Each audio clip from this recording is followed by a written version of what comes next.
90 days, alcohol-free, day 88. It's been a journey, a really boring one, and I want to tell you all about it. So we're going to talk about three categories of health, wealth, and self. Self is the most interesting one. That's where the revelations really come from. It's really good for your health and you get more done. So we're on to section 3, self. Right, this is where we're going to go deep, people. We're going to go deep, okay?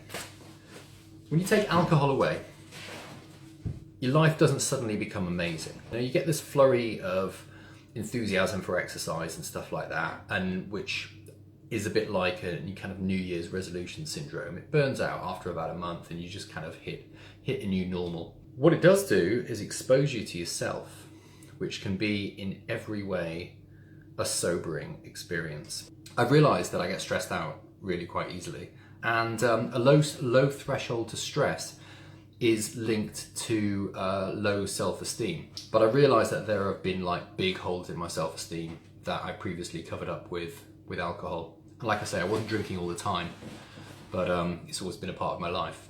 And I'm talking more than just social anxiety. You know, I don't like crowds and I don't like noisy places, but there's more to it than that. It's a deeper sense of, like I say, self-worth and being capable and that kind of thing. I was on a wobbly ground for a few weeks. The way I've been dealing with it is just what Jordan Peterson recommends, which is get your life together. You tidy your room, literally and metaphorically. Looking at my bank balances instead of ignoring them and just assuming everything will be okay. Sorting my money into this amount for tax, this amount for savings, and little things like that that steadily make me feel a bit more in control of my life. And it works, you know, bit by bit. I feel less kind of like I'm reacting to everything. And also learning new skills. You know, I went on a chiropractic course, learned some muscle testing, got a new enthusiastic like passion for chiropractic back, which is really, really great at about time. I've been really enjoying work. So, you know, things like that kind of help me feel more capable and more in control. I've often had a problem with, in the past, especially with anger. Now, insecurity leads to resentment, leads to anger. And so again, this all kind of links back to the self-esteem thing. I can't really remember in the last 3 months. I think I might have been angry once or twice, maybe, briefly, but I can't really remember being angry. But I have been sad, been quite sad. I must say I feel a lot healthier, but not necessarily happier. It's kind of got a flavour of like unresolved grief to it, but I've no idea why that is. But I'm not saying woe is me, I'm just saying these are the things that I'm now more aware of that I just wasn't before. Another symptom of being a lesser lobster, of being in fight or flight mode all the time, is that you're more likely to go towards instant gratification, you know, feeds into, you know, alcohol use and that kind of stuff.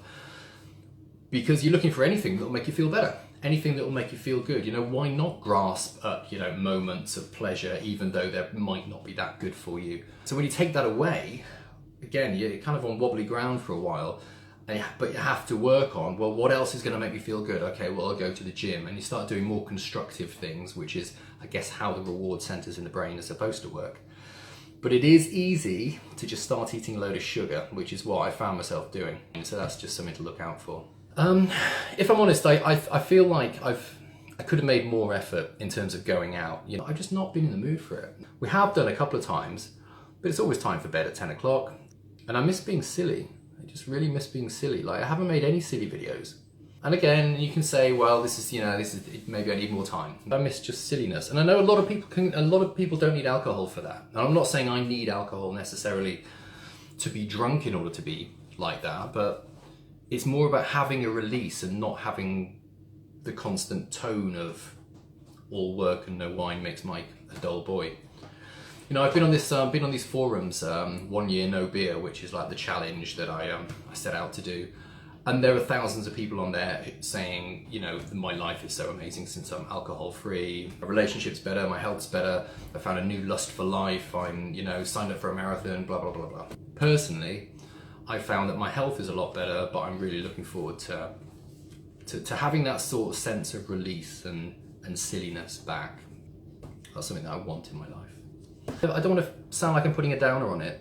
You know, if you're thinking about giving up alcohol at all for, you know, for a week, for a month, for doing the 90-day thing like I did, I'd recommend that you do it. It's definitely good. Like I say, this is only my experience.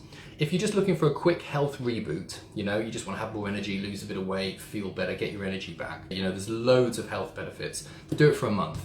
Just do it for a month. Set yourself a month, reboot your health. Brilliant, do that.